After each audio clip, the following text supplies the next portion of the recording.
Good happening. Good morning, everyone. This is Ron. It's Sunday morning, a little after 11 a.m. So we'll go ahead and get started.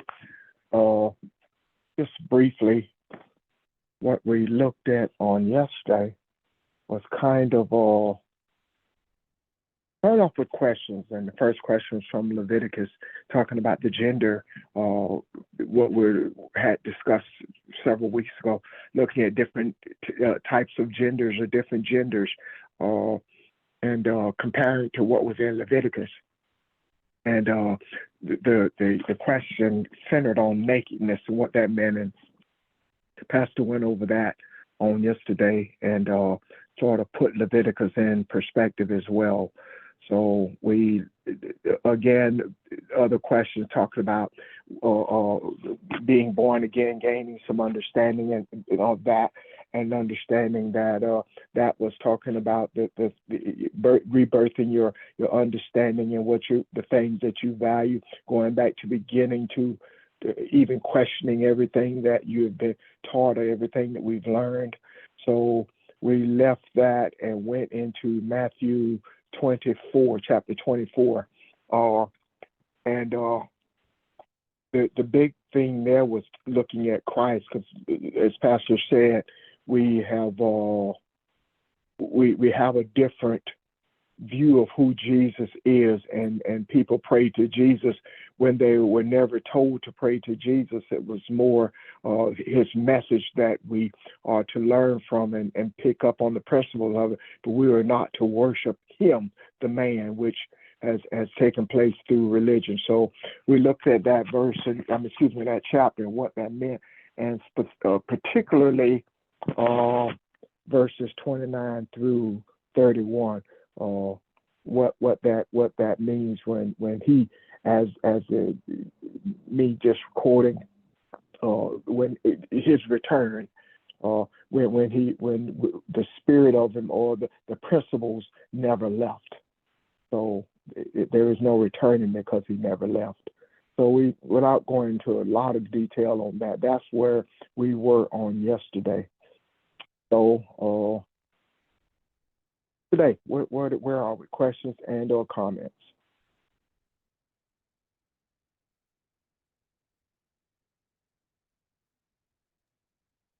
I'll Where are lead you? off What of. chapter, verse? I was just doing a recap of what talking about yesterday. Matthew chapter 24 is what Pastor talked about yesterday. So I just kind of reminding everybody of what we discussed on yesterday.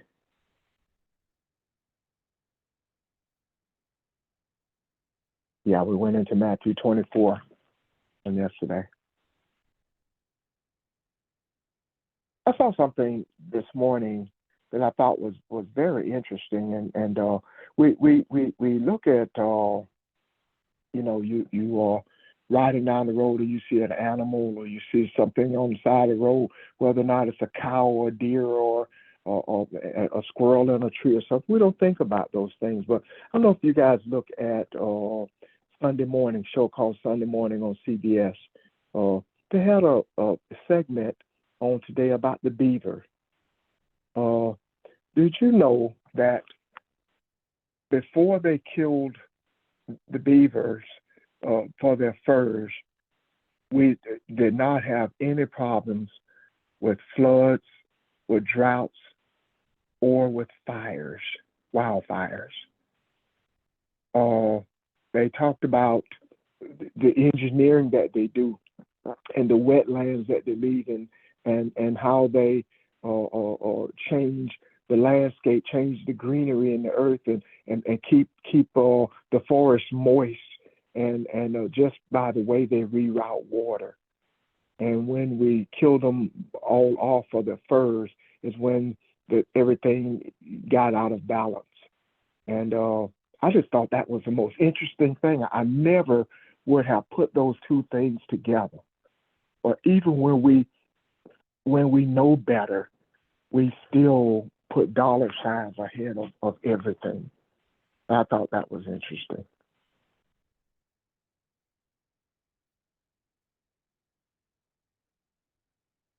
Anyone else on anything? Questions or comments?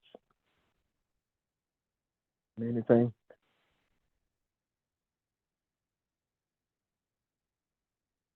Okay. Ron, Yes, ma'am. hey, this is Evelyn. It just goes to show you that we all have a purpose here in life, in the earth. And I, like you never think about what we call the little things that matters a lot. But I'm glad you brought that up. That was good news. Yeah, it really was informative to me and caught me by surprise. It was particularly talking about all the chaos that you see in California, all the weather patterns that you did not see those when beavers were plentiful. And I was like, wow, that's an eye opener to me. And It really also, is. you think about what scripture says about look at the ant, study the Yeah, ant, yeah, how the ant moves and everything like that. So yeah. yeah. I thought that was very, very interesting. Good morning, Ron. This is Jackie. I saw that same segment this morning and I thought it was Yeah, interesting as well, especially when the lady was walking her dog and she heard a splash or a crack. Thought it was a gunshot and it was the beaver letting her know she was in his neighborhood. yeah, yeah. I thought that I, was, yeah, yeah. But it got her attention, and she's the one that kind of started doing a study on it and looking at it. And I thought, wow, yeah. yeah, that was pretty interesting. Thank you for bringing that up. Oh yeah, that's one of my favorite shows. That show to me, it always has at least one segment on there that's going to be really really interesting. So, but anyway, anyone else? Questions or comments? Anything that may have grabbed your attention? I was just driving home the other day, and now that you were saying about, roadkill stuff on side the road, and I'm so used to seeing it, because I drive 29, Highway 29, all day, every day. And it just kind of tugged at my heart because I saw a raccoon, saw two of them on side the road, and daylight, I hardly ever see them during the day. But this particular day, I was driving home and I saw one. He was in the middle of the road, not on the side of the road, and he must have just been hit. And oh, it just tugged at my heart because his tail was just flapping in the middle. Oh gosh, it just hurt me. His tail was just flapping like it just happened. I just drove up on him and his tail was just flapping like, oh man, it just, it just kind of just, I've never seen that, and it just made me Yeah, look at kind of things a showed little different. it. Yeah, yeah, Yeah, yeah. they were. I guess the older They I were. get, more I'm just more sensitive now to certain things, Yeah. and that really just, hmm, I just wanted to share. Thank you. Jackie, I think it also speaks to where we are spiritually, being one with everything that lives, everything that the Creator made is a part of us, and we're a part of it. And we are, I think, more sensitive and more aware of our surroundings now. Along those same lines, I was watching a segment they had on the news. This is on the national news, talking about encounters with deer and bear and gators and all these. That it's happening more frequently. But as the guy is saying, we're putting subdivisions up everywhere. Everywhere they can find a flat piece of land, they're putting a subdivision up. And what do they think is going to happen?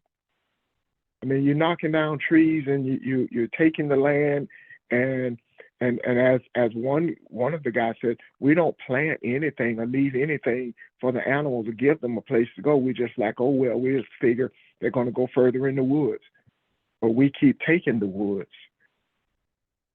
and unfortunately, those kind of encounters that you're describing and walking in your backyard and seeing a guest that you didn't invite, those kind of things are going to keep happening. So that's where we are now.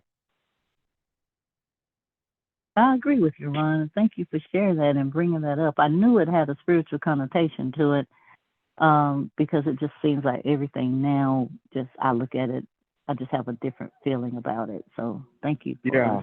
making me Yeah. aware. Uh, and I think uh, it's a double-edged sword, meaning that a lot of things we do kind of stir up things in nature or in the world, and uh, a lot of things happen to stir us up, to get our attention, so that we can act in the manner we're supposed to be, in the direction we're going. So, anyone else, questions or comments? Hey, Ron, this is Charles. I have Hey, Charles. I think Rev had taught on it too. You remember he taught on about if your home is round, the spirit flows in it better. And I was watching YouTube, they were talking about the same thing. Africans made their house round. The people on the ice, Eskimo, they made their house round, and the Indian made their teepee, and it was round. The only people that made square houses is white, white people, Caucasian.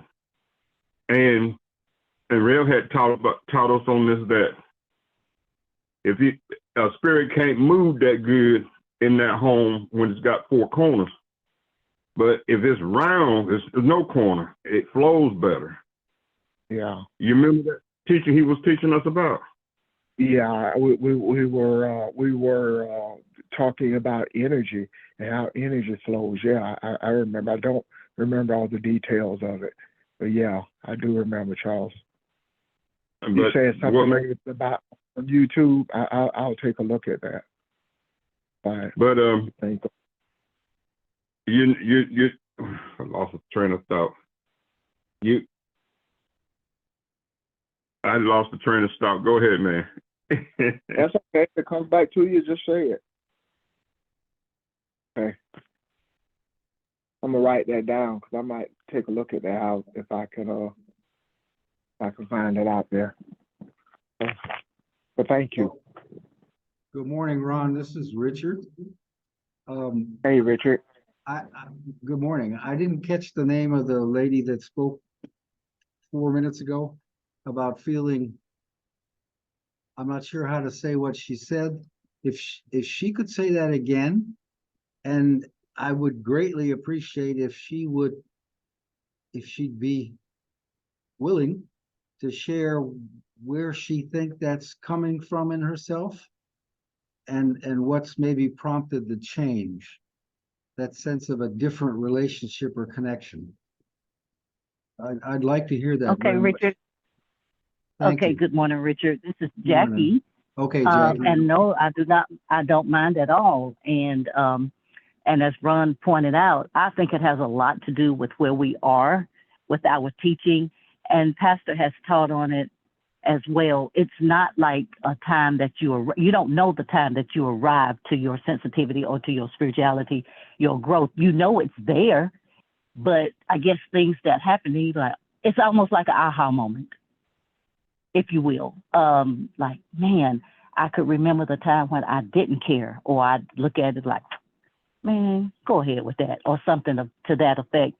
But now I look at things, I have a different view of the things that I see. I'm just more sensitive to a lot more things, just showing empathy, more or less. Does that help you? Do you understand where I was going with that now, Richard? Yeah, I do. Okay, but that's what I was meaning. Even when it comes to nature, and I try to, when I hear something, I was at my office the other day, and I have a nice view at my office, a big window, and it faces the highway. But we also have a bush right at my window. I've never seen this, but a lot of carpenter bees come to that one bush. But what really just kind of got my attention just the other day, a bird, I don't know what kind of bird it was, but it came to that tree. It's a little bush, but it also came around. It was at the front of the bush, but it came around before it flew off. It came around the bush and faced me. And I was like, wow.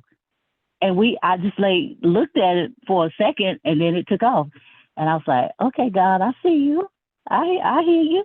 And it's almost like now I'm just more aware of my surroundings and things in nature. Like we have some rabbits that that are in our yard at night or in the evenings or early in the morning when my husband leaves for work.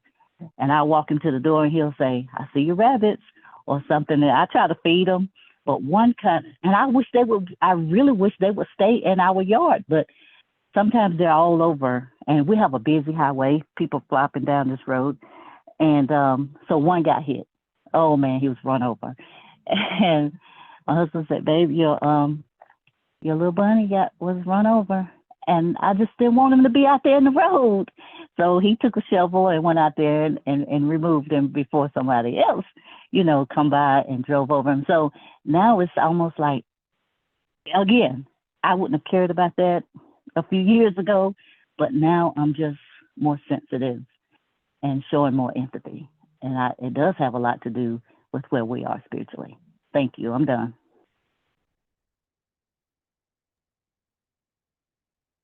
Yeah, Thank you for sharing.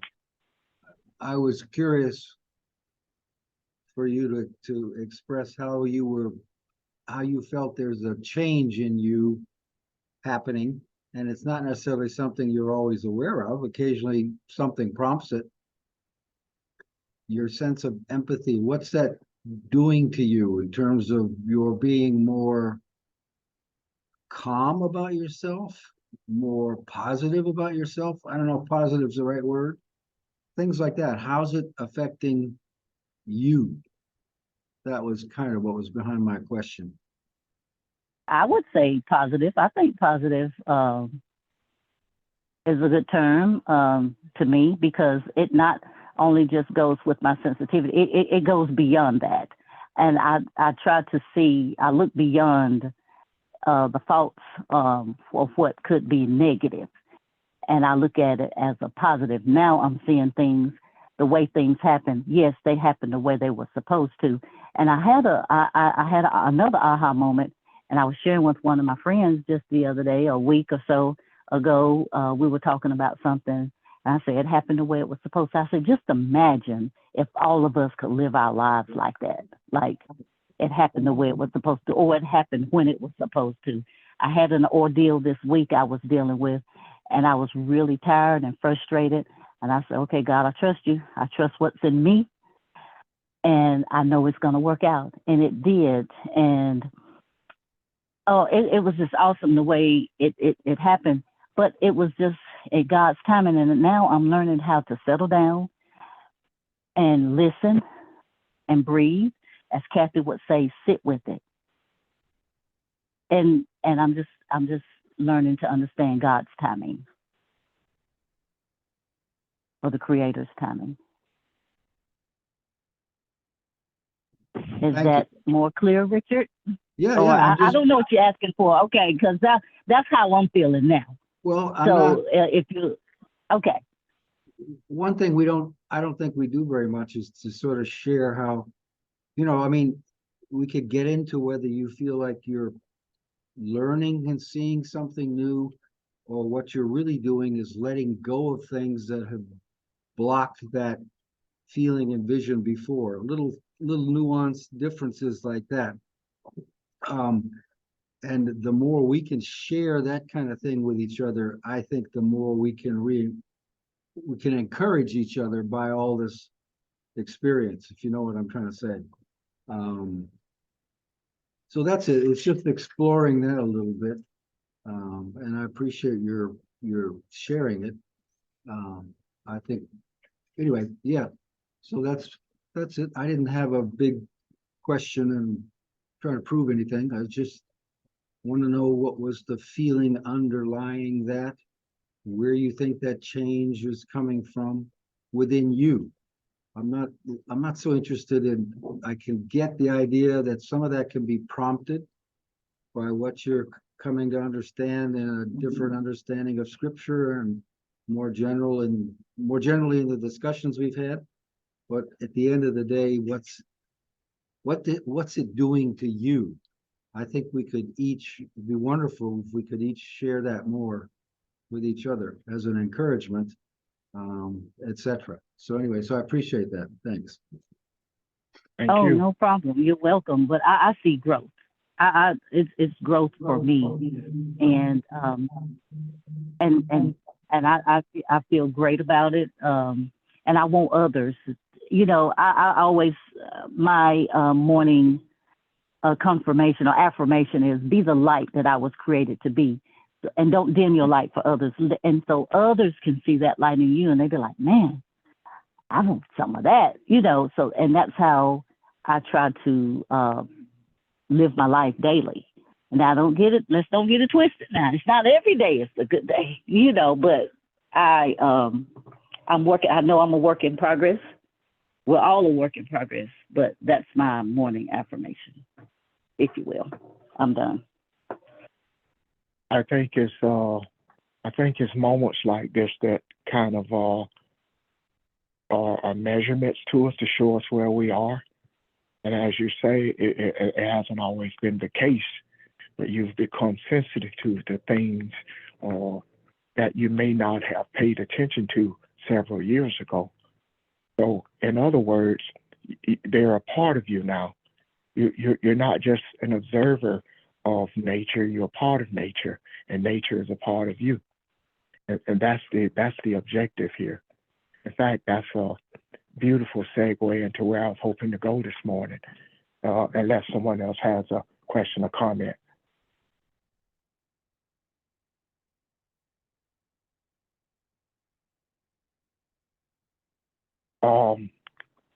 Charles asked a question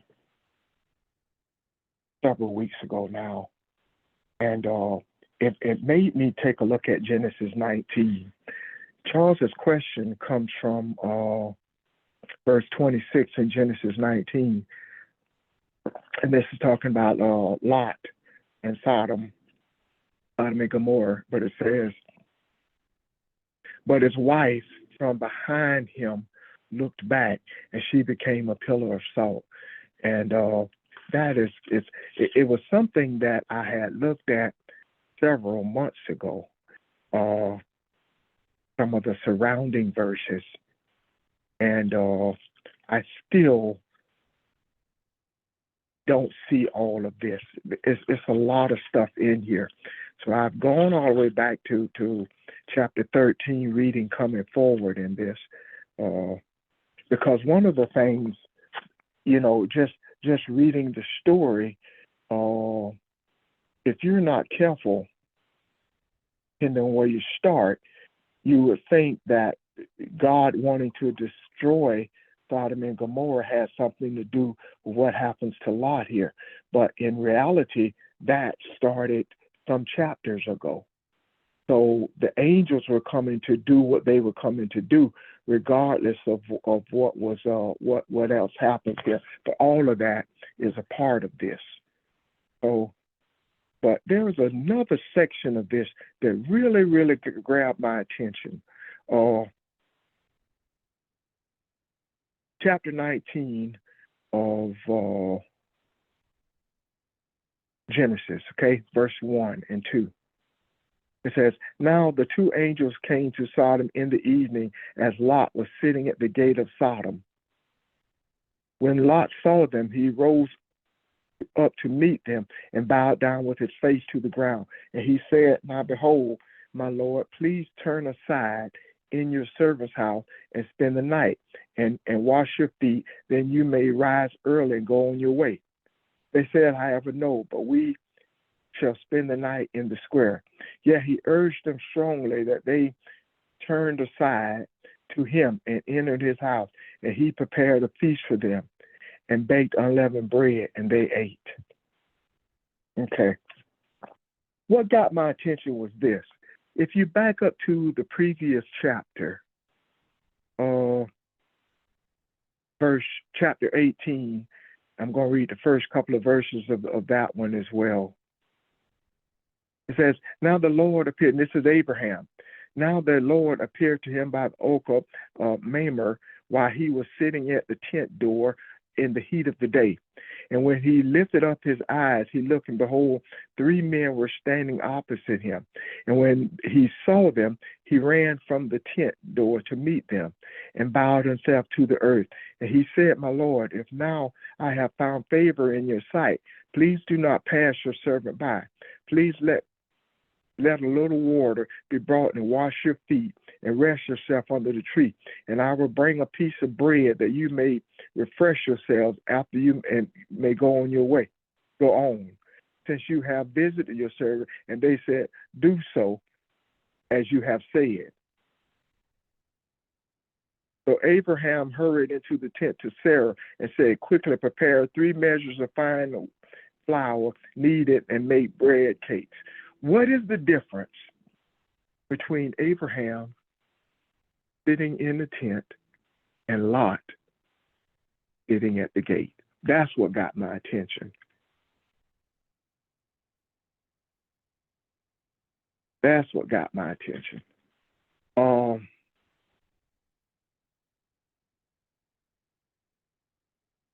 I was looking at this and then kind of researching it. I found something because you guys hear me and some of the other facilitators as well. We talk about certain authors and certain books we like, but I like Benner. And Benner co-authored a book called Genesis, Zen, and Quantum Physics. And in that, he talks about the nomadic life. And I want us to get a sense of the nomadic life and what that means from a spiritual perspective. So, as we know, Abraham did not always live a nomadic life. Ron, Abraham lived, yes. I'm so sorry to interrupt, but what's the name of that book? It's called Genesis, Zen, Can you repeat the Z-E-N. name of that book? Okay, Genesis. No, the book. I think you said you read a book on the quantum physics or something. This is the name of it. It's called Genesis, Oh, Zen, Z-E-N, and Quantum Physics.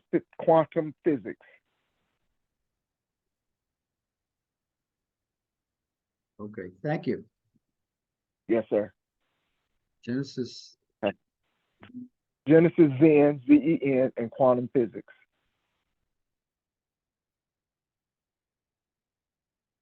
And Benner is the co-author of it with a gentleman by the name of Capino.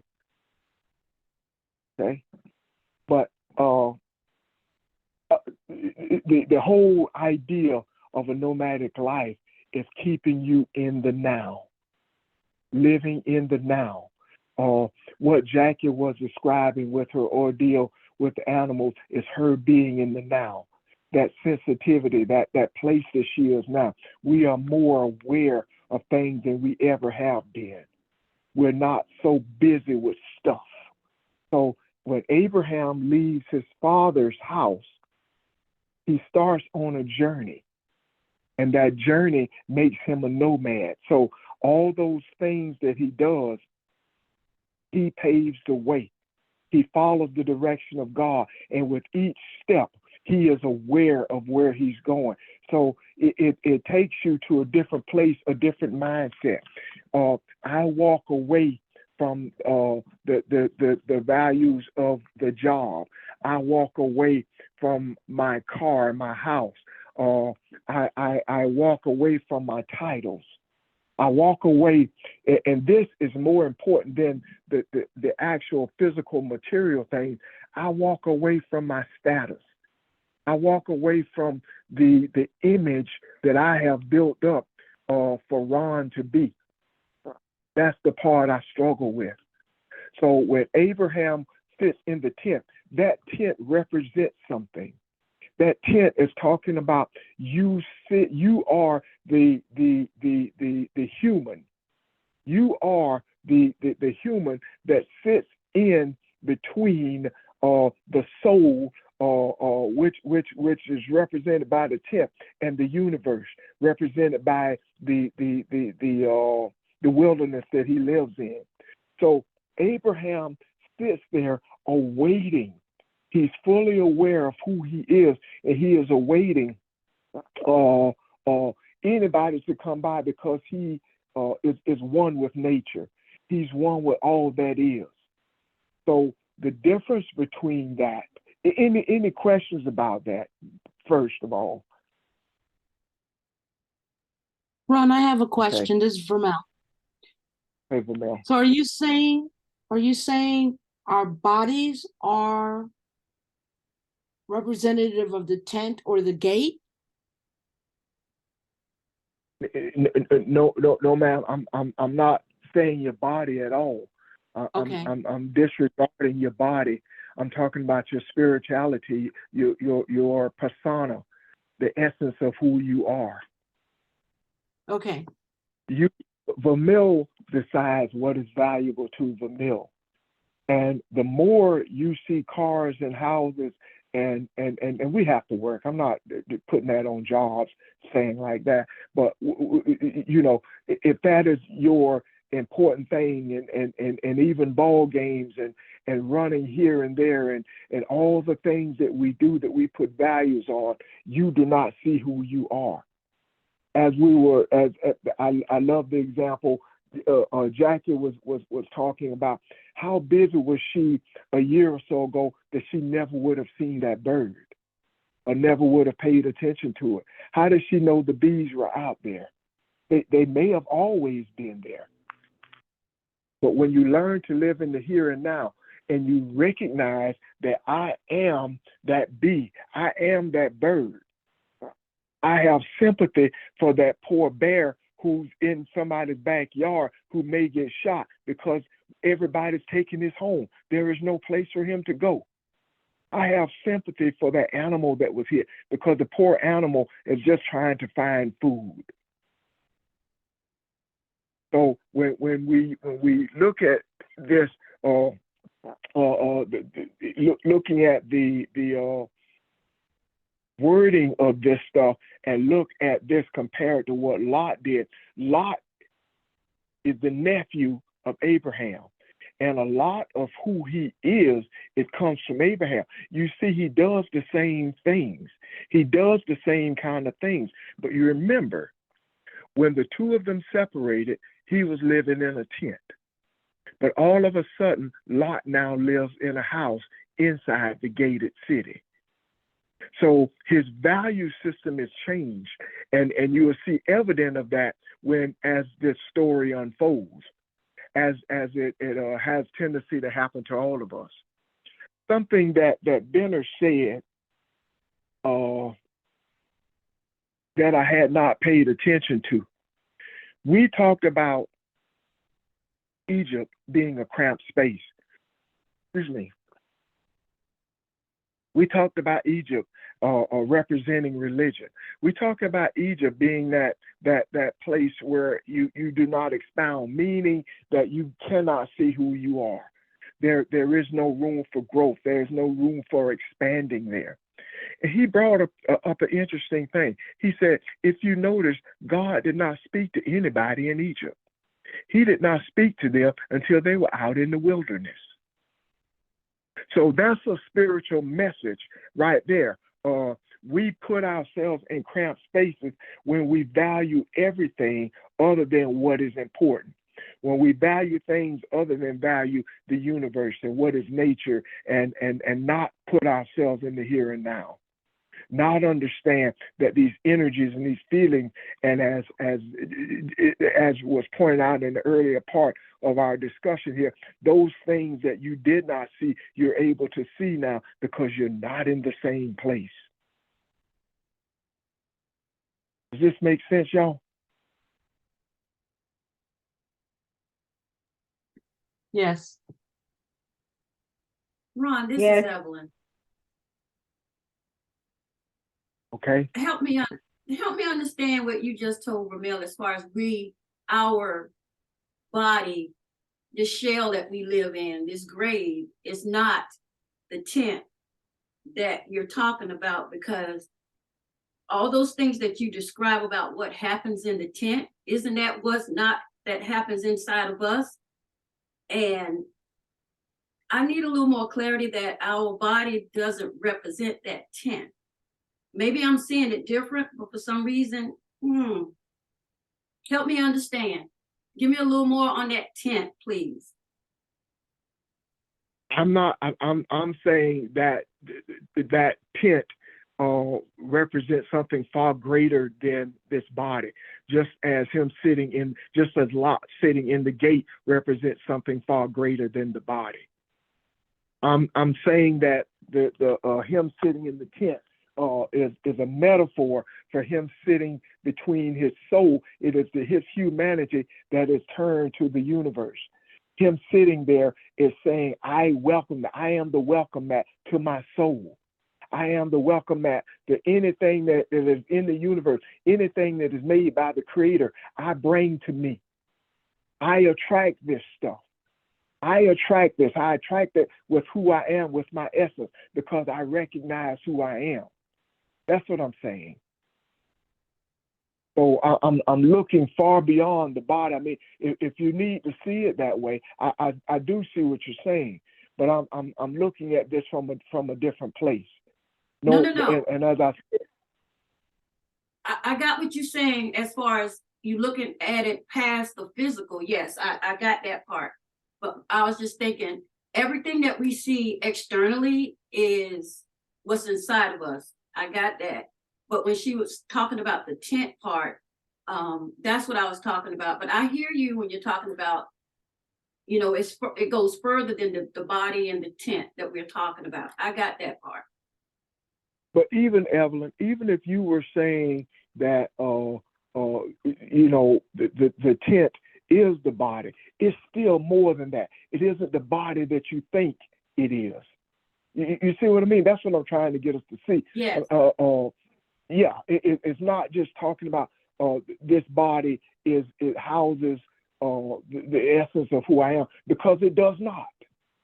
You are more than this. You are far more than this. This body is here so I can see you, so I can relate to you, so I know who to turn to when I talk to you. And this far more. I know I'm simplifying things, but from a spiritual perspective, you are far more than that. So the tent represents that portion of you that has a value, but the only thing it is the value is to bring you closer to who you are and bring out the essence of who you are, so that you can see and be one with the universe.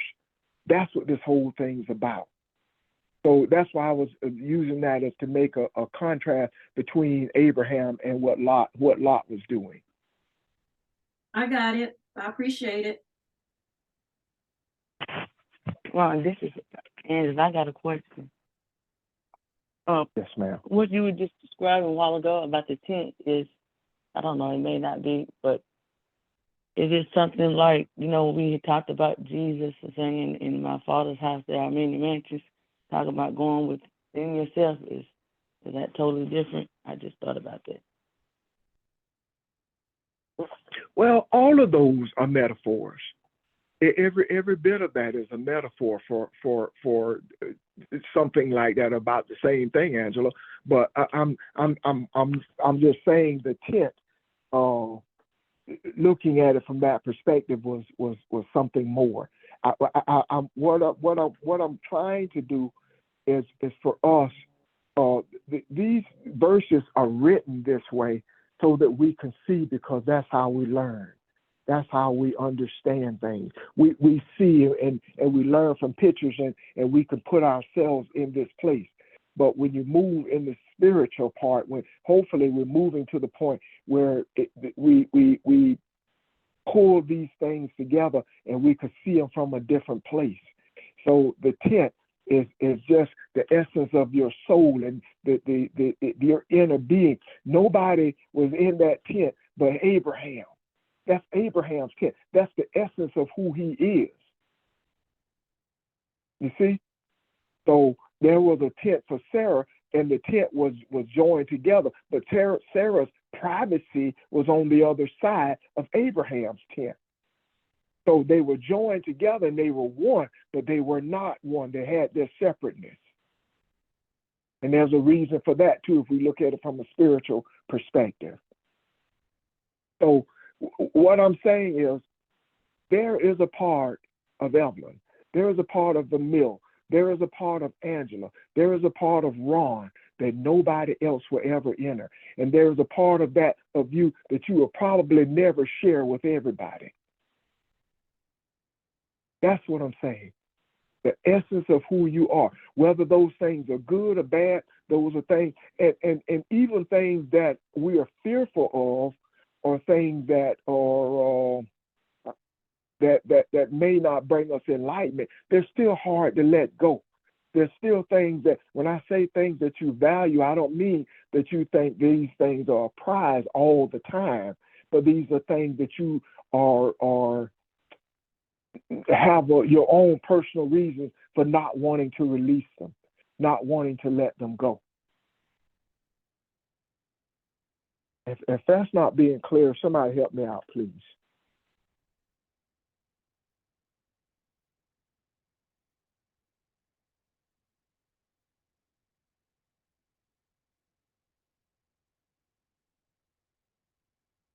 It's clear. Okay.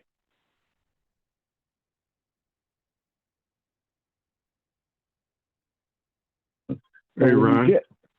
Yes, sir. I'm understanding that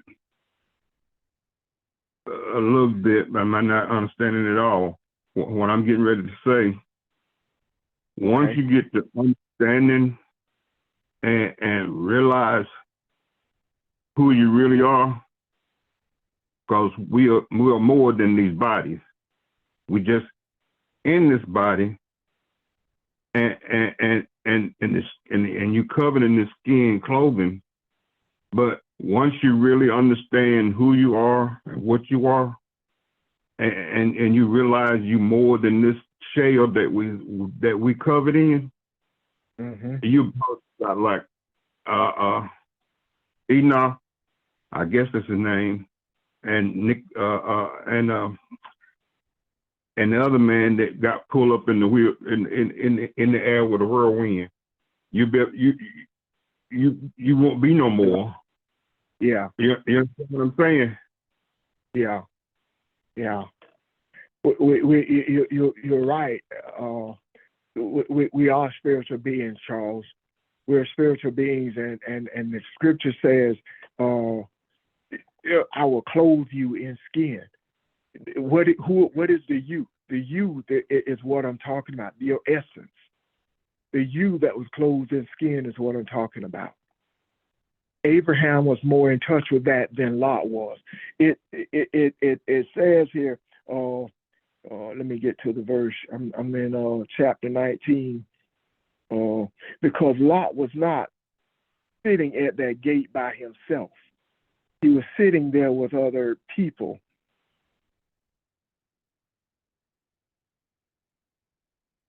Okay. Let me read this. Verse 4 says, before they laid down, the men of the city and the men of Sodom surrounded the house, both young and old, all the people from every quarter. And they called to Lot and said to him, where are the men who came to you tonight? Bring them out for us that we may have relations with them. What is that saying? What is that saying? We've been taught that that's talking about sexuality. We've been taught that that's talking about homosexuality. That's what we've been taught. The men of the city represents the culture of your thoughts. The city represents who you are. The city represents the many thoughts that you come up with, that and being a city, you have your set of values. You have those things that are important to you. You have all those things that have defined who you are. That's what the city is, your values. So when he says, bring them out, when it talks about young and old from every quarter, this is talking about the essence of who you are. This is what Lot is wrestling with. This is the religious part of him. This is the part of him that is not conformed, although he walked with Abraham. This is the portion of him that has not conformed to searching for truth.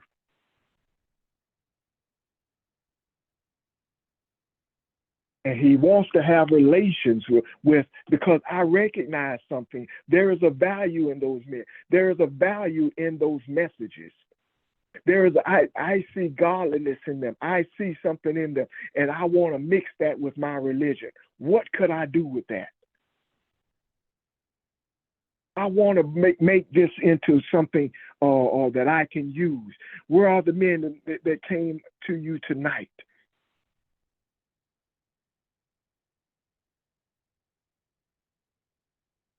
They came to him tonight in your hour of darkness, in your time of confusion. Where are they? Lot recognized something. The Abraham in him recognizes something.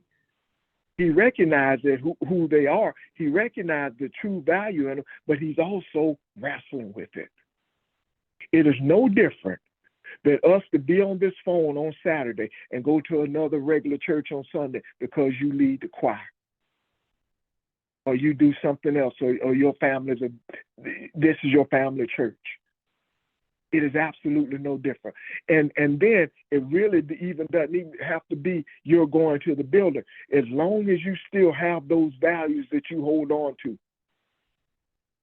it is no different. It said young and old, this thing has been with us. Christianity and the Baptist religion has been with me since I can remember. And every now and then I'm on the phone talking with a family member, and they'll say something, and I remember. It's me remembering those things. Excuse me. Those things that I once took a lot of pleasure in, and you know what? I still love some of the songs. I can't deny that. So when it talks about that, this is a battle internally.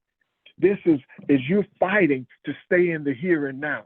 You're fighting to understand who you are and see the value of that. Here's the part that I really love, though. But Lot went out to them and at the doorway and shut the door. I want you to look at how many times it says doorway.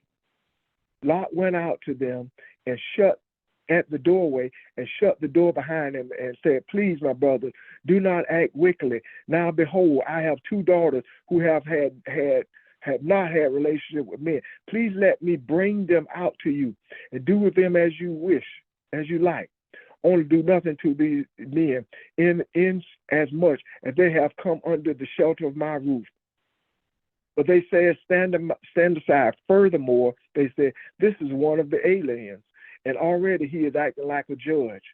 Now we will treat you worse than them. So they pressed hard against Lot and came near to break the door. But the men reached out their hand and brought Lot into the house with them and shut the door. This is spiritual, y'all.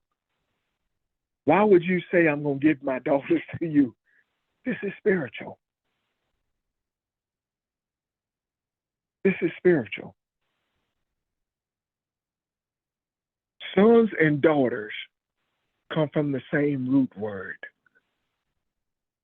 Thank is bat for men and ben for women, or I might have had those backwards. But what that means is to build up, to make strong. So in other words, I will give religion my femininity. I will give my spiritualness to religion. You can have them. This is where I should be going. This is who I'm trying to build myself up to be. But you can't have this, but you can have my daughters. You can have my strength. You can have what I'm trying to build up. But why does it shut the door? Why does it talk about the door so much?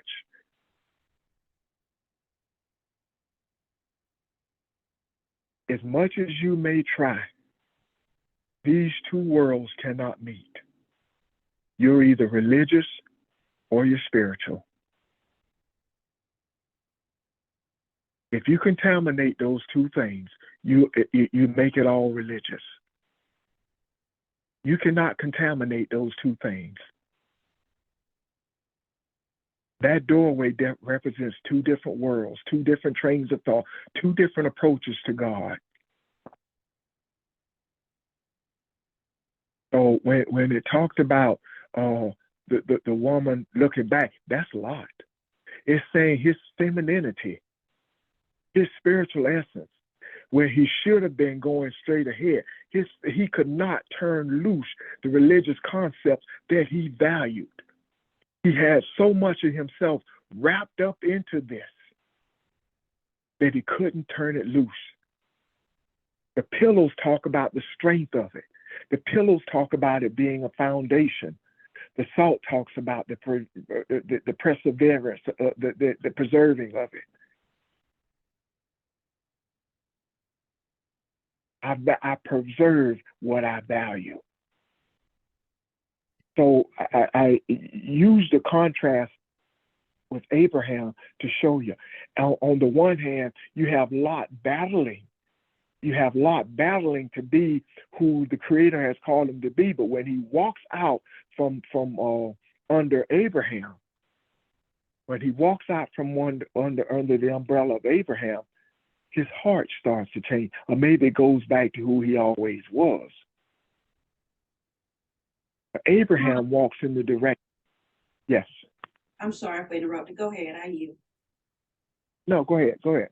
You got a question? No, I was just going to tell you, I am Lot at times, because I do have the urgency sometimes to go back to religion, the church that I came out of, because I as Pastor say, I was one of the shakers and the movers, and there are times when I still want to go back, but I know that's the same as a dog going back to his vomit. But I still have those tendencies, and I don't know if it's going to always be with me, but I do feel that I am Lot at times. Yeah, and that is important, Evelyn, that we are honest about that. I used to go back when I first got to Spartanburg, and I did this for a couple of years, but I go back once a month to teach Sunday school. And it just dawned on me that nobody was changing or nothing was changing. And as I changed and as my lessons were changing, nobody wanted to change with me. Like, for example, I remember one Sunday, I was, I started to be disgruntled with the Sunday school book. And we were having a lesson, and the book skipped a couple verses. And the verses to me were the part that really laid the understanding of what it was trying to say. And I read the verses in, not skipping them. And I said that I think these are important. And they didn't like that. They didn't like that I deviated from the book, told me to stick to the book. And I knew then it was time to go. It was time to go. So I think we all have those tendencies that because I'm going to be honest about it. Think about it. We all have family there. We all have family that we pray for every day. And we know that every one of our family are sincere about their love for God. We know that. So even though family members, there are other friends out there. I have other, my not only family, I grew up there and I knew everybody in that church, or did anyway. So we have that love, and that that relationship will always be there. But you also understand what we're saying too, as we grow and as we move forward in our understanding of self. So I'm the one who can shut the door, because even though I do have those tendencies to go back, when I make the choice that I'm not going back, I'm the one that can open and close the door, right? Yes. Those two worlds are not the same. Those two worlds are not the same. Do not think you're compromising is doing yourself or God any type of favors.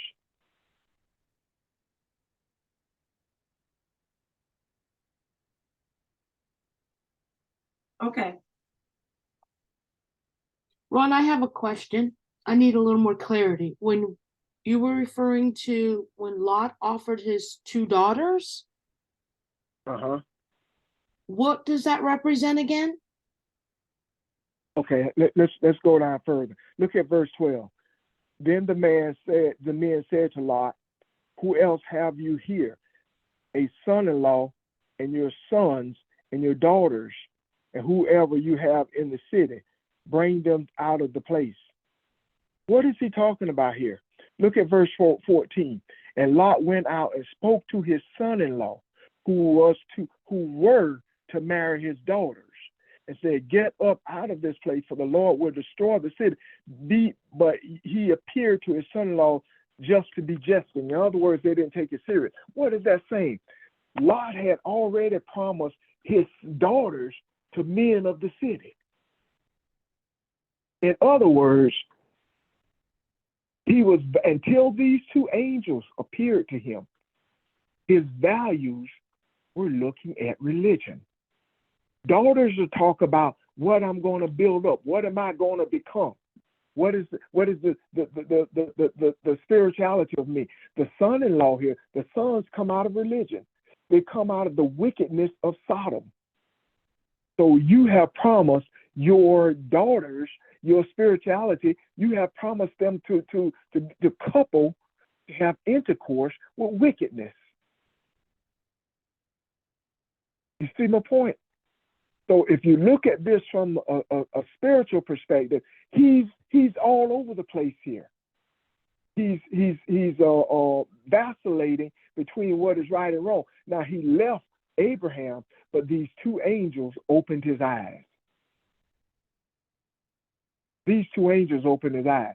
So he goes and tells them, hey, God is going to destroy this. This is him talking to himself. This is Lot wrestling with himself. He sees this now.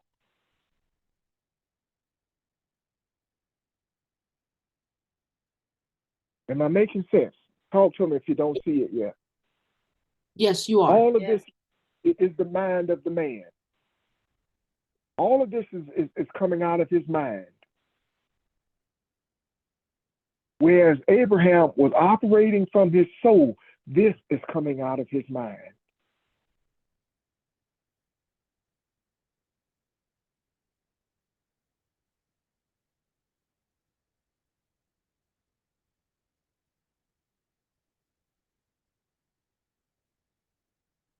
Does it make sense, y'all?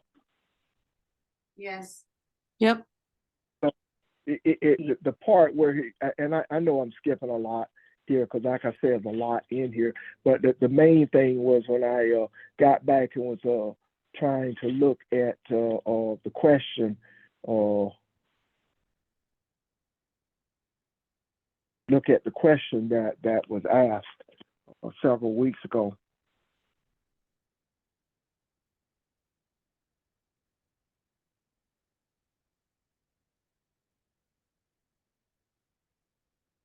Ron, are you talking? Yeah, I'm thinking. I'm sorry. Then the Okay, Lord that's all right. rained. Then the Lord, verse 24, rained on Sodom and Gomorrah brimstone and fire from the Lord out of heaven.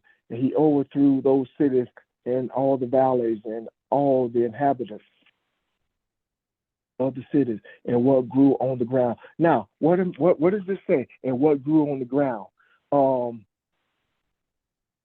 God said to Abraham, everywhere you put your foot, I will give to you. I will bless this. Land is talking about consciousness. Land is talking about I'm going to advance you. You're going to see who I am. You're going to see who you are. You don't discover who you truly are without finding the Creator.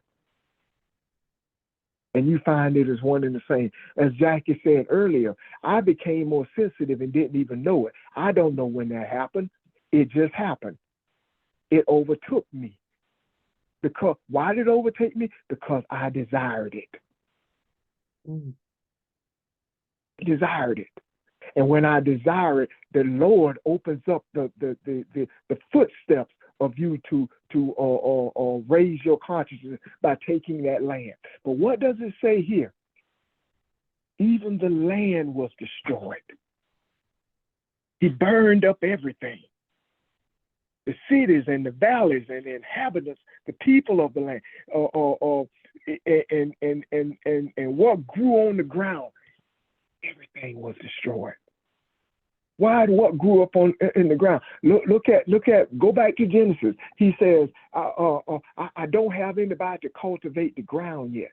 So when I have somebody to cultivate the ground, what does that mean? I have a teacher.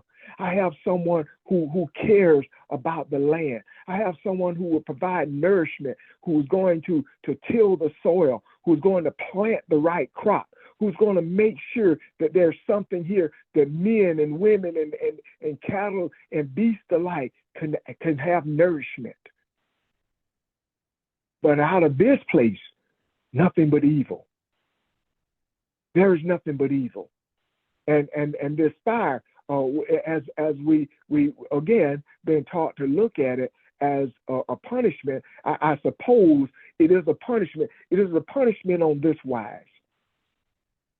It is a punishment in the way that you spank a 2-year-old, and his immaturity does not see that it is a corrective action that will make him a better 3-year-old and a better 4-year-old.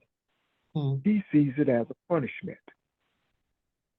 But when he's older and he sees that hopefully these quote unquote punishments are less and less severe, and they become things that he remembers, they come back to his heart and his mind, and he start living a more disciplined life, he will learn to have appreciated what was done to him. In that regard, it's a punishment because they can't see it. But fire is a purification. It is something that is making me better. As each and every one of us grow in the direction that we have intended ourselves to go, and we're pointing ourselves to go in. We've all been challenged in ways. We've all been probably had the thought, man, this is taking longer than I thought. I didn't sign up for this kind of days. We have those days. But when we just quietly see them through, and again, rely on each other and rely on these phone calls, we see ourselves on the other side of it, and then we appreciate it. Your immaturity brings on a lack of vision, and your lack of vision sees it as a punishment.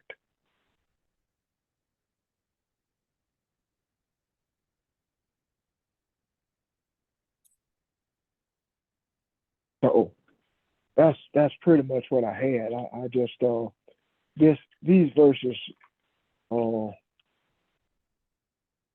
fascinate me. And there's a lot more in here, of course. But does it make sense to you? It makes sense to me, Ron, because I never did understand. Yes, it does. Yeah. What I hope we get out of this is every time we read a scripture, just like we did on yesterday, we see ourselves in it. And I hope we see ourselves in this. There are still particles in us. There's still things in us that we probably need to let go. And nobody knows what those are but you. Nobody knows what those are. There are things we wrestle with all the time. This seemed like a minor thing. I sat up here yesterday and watched football all day long, knowing I had 100 things to do. And then I said, why'd you do that? Why'd you sit here all day like that? But, it's one of those things that seems harmless to me. And it doesn't go under the umbrella of a sin, but it does go under the umbrella of that is too important to you, Ron. There's nothing wrong with watching football, but it should not be your number one priority. And that may be a poor example. Ron, That may this be a is poor Evelyn. example. Okay. You use the word punishment. And that's a term that religion came up with. That kind of like had us afraid of God, so to speak, when we say the word punishment. Mm-hmm. Is that not another word to use as far as like chastisement or correction? Because and you're right. I Yeah. use that because I didn't have another one, but all I'm saying is the comparison is because we had not moved to a spiritual place, that from a religious perspective, it did seem like a punishment. It seemed like something that was bad. We could not see the good in it. But all this is saying the same thing that Jesus said. If you do the comparison to Lot and to Abraham, this is what Jesus said. Foxes have holes and birds have their nests, but the Son of Man has nowhere to lay his head. In other words, in my heart, in my soul, I'm living a nomadic life. I'm one with the universe. I'm one with everything that exists. And I take no value in anything that is physical. I got that part. Yeah. But what So I'm all saying is I just want us to saying, go ahead. I'm sorry. no, go ahead. I'm sorry. The word punishment just doesn't sit right with me because again, we were. It's like religion put us in a box, put us in bondage, telling us you're being punished for thinking this, for saying this, for doing this, and it's not punishment to me. It's correction, especially when it comes from the Creator, from Source. So I'm getting away from those terms because I know that nothing bad can happen to me. Everything that comes to me that doesn't feel good or comfortable is for correction. That means I need to change my thoughts, change the way I do certain things. So that's all I'm saying. You agree with me though. Here's what I'm saying. And if I can think of a better way of saying it and getting the point across stronger, but what I'm saying is when you are in a religious state, you understand it better now and understand that there's nothing bad because look at where you are now. But when you were in a religious place, just like we were taught, it looked like punishment. And Okay. that's why I made the comparison to the toddler. Because he is in an immature place, he cannot see the wholeness of what is happening to him. So it appears to be a punishment. A religious person goes through something. I remember I said something in church one time when I was in Aiken. I said to them, suppose that I'm right. Suppose that I'm right in what I'm. It was something in Genesis. Y'all know I love Genesis. So, something I was looking at in the creation story, and I can't remember the exact lesson, and they were arguing about it. And I said, suppose that I'm right. I said, will you pray for an answer? Will anybody here pray for an answer of what I just said? That God show it to you.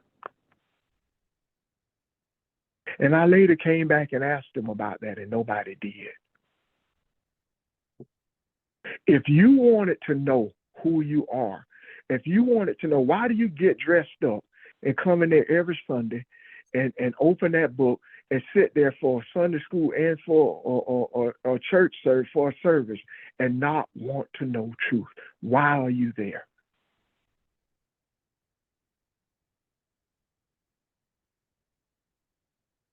So what I'm saying is, and I hear what you're saying, Evelyn, but in that state of mind, in that place in your heart, when nothing bumps head with your view of Christianity,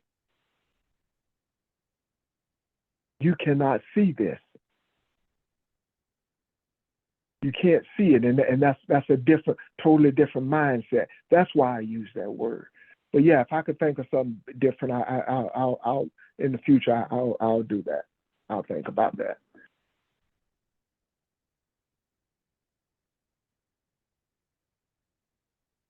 Ron, I think you explained it.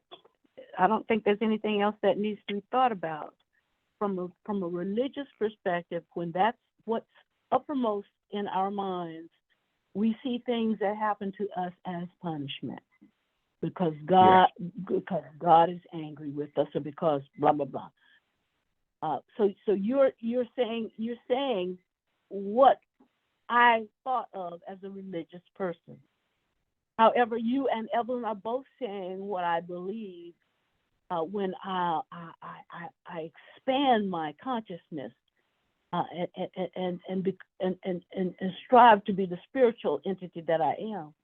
That when something occurs, I no longer see it as punishment because I'm not bound by those religious constraints anymore.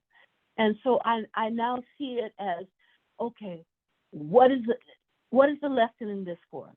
In other words, the correction part. I'm going down a path, and this has popped up, and it just tells me that I need to make a correction somewhere. It's like going down the wrong street, and you know it's the wrong street, and you know to get off that, to not go back down that wrong path, you need to make a correction. So from a spiritual perspective, I see it as both you and Evelyn have talked about. It's correction. It's to change course. It's to not see it as just somebody doing something to me. Because if I see it just as punishment, I see, as Evelyn was talking about, a God of wrath, a creator of wrath. But if I see it as correction, I see my part in that whole thing. I'm a co-creator. And so I need to create in me, as a spiritual person, a way out of looking at things as punishment. I need to take responsibility. And that's what the correction part does. It says that, I blew that. I need to take responsibility and reset my path. Thank you. I appreciate that. Thank you for the explanation. You're spot on. Anyone else?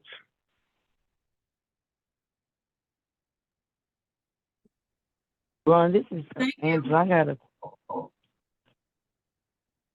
when you was about the daughters, Lot said, look, two daughters who never met with a man. That represents feminine energy that cannot be manipulated. Well, what it represents, and what he then turns around and says is those two daughters had been promised to someone else, and again, this is written as a picture. It's a metaphor for us to look at this. So it is not necessarily talking about his two daughters. It is saying that I have two different aspects of religion. I have two different viewpoints here, and I'm going to marry them to the people of this city. I'm going to become one with the people of this city. I still love God, and I'm still a part of Abraham. But I want to grow and expand. Again, sons and daughters, talking about what grows in you, what expands, what are you laying a foundation for? So if you look at these things and take away the thought of these being his children, they are the essence of his spirituality, along with his wife. The feminine part of the, so when we look at this, it is not talking about Angela or Ron or Evelyn. It is talking about that spiritual side of you. He has two immature thoughts that are ready to couple. They're moving into that position. They're ready to couple, and I'm going to couple them with wickedness because that's where my value system lies. And if somebody help me with this, because I want to make sure you see this. If anybody can explain it differently.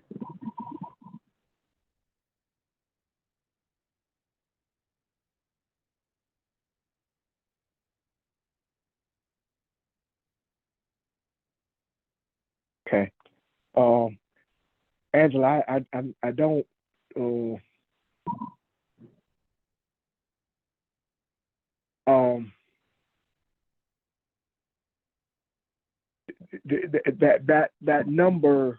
That number 2 is important. It not only means witness, it means different, but it also talks about unity and oneness. For example, if you walked in the kitchen and I asked you to get me a plate and a glass, and you sat them down, can you tell me which hand picked up the plate and which one picked up the glass? They're two plates. I mean, they're two hands, but they're different, but they're the same because they work as one. So look at that from the spiritual perspective. This is something that he's wishy-washy with. This is something he is having two different thoughts, but he's going to give it all to wickedness. I hope I'm not making it worse. I see it, but it's kind of hard to explain. No, I wasn't looking at it from, I just was reading the scripture, but I wasn't looking at it from the physical. I was just looking at it, I was looking up a definition of daughters or daughter. I was looking at it more quick. I'm not talking about in the on the physical. Give the daughters, and it did say when I looked it up, I have it pulled up now, that daughters it was saying creativity, and there's a lot more that I looked it up for daughters, and something did pop up about the feminine energy. I was looking at it from not the physical daughter, but the spiritual outlet. But that's something that can't be manipulated into what you want it to be. That's why I asked that question.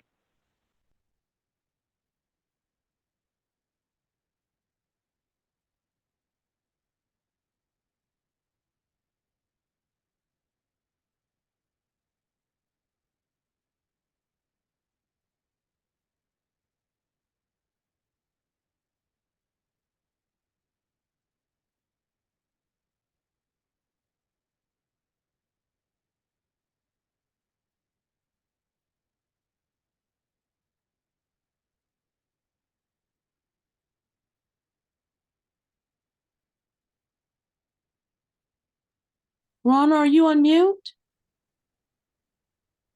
I'm sorry, I'm just a talking. I apologize. I said some good. That's okay.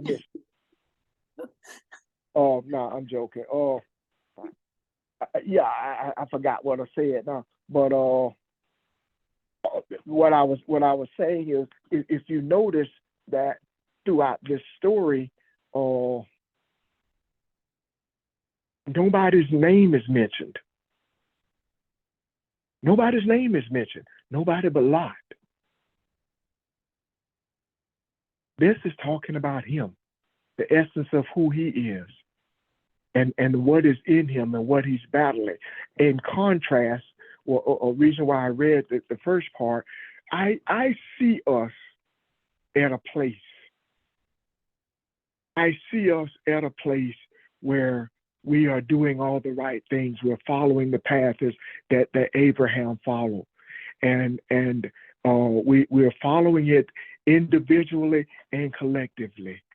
And the lesson we had yesterday, and hopefully the lesson that we're having today, is saying to us, hold on.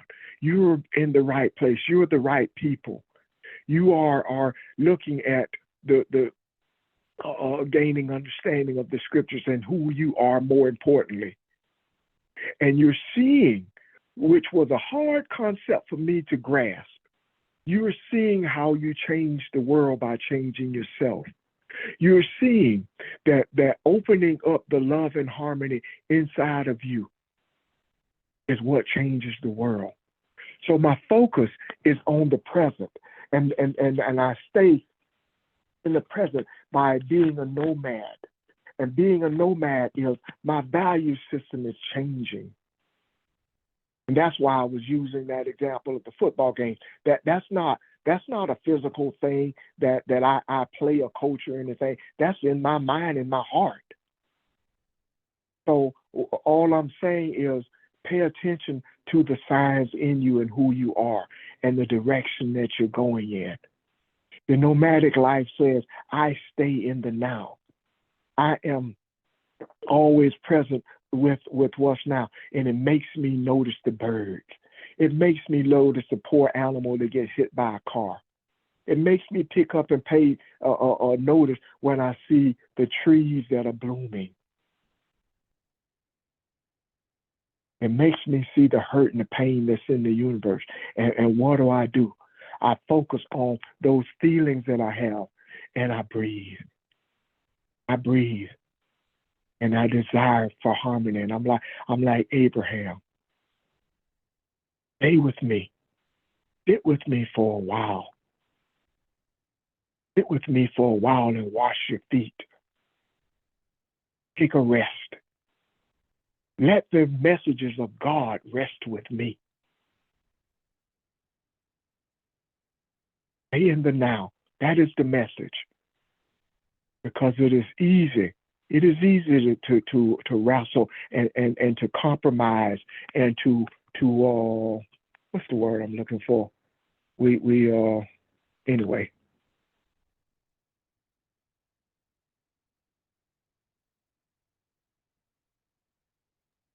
I hope this makes sense. If not, write down your questions and send them to me in a text or whatever, and we'll deal with them. Okay? Okay. Ron, real quick before we end, I read something a couple of weeks ago, and it really resonated with me. It said, the universe is not in a hurry. We are. Yeah. And I read that, and it resonated with me. And then all this, the nature, me paying attention and being more alert, I guess you could say, or aware of things around me, of nature. It was after that when I read that, I think too, I started paying more attention. And then sometimes when I get overwhelmed, I feel overwhelmed or get in a hurry, I always go back to that quote that I read. I think it was on Facebook or somewhere, but it really resonated with me. And it said, the universe is not in a hurry. We are. So thank you. And Jackie, we're in a hurry with stuff. We're in a hurry with this life that we have created. And when we do not see who we are. We do not see the Creator. That's the message. We have purposely separated ourselves, not for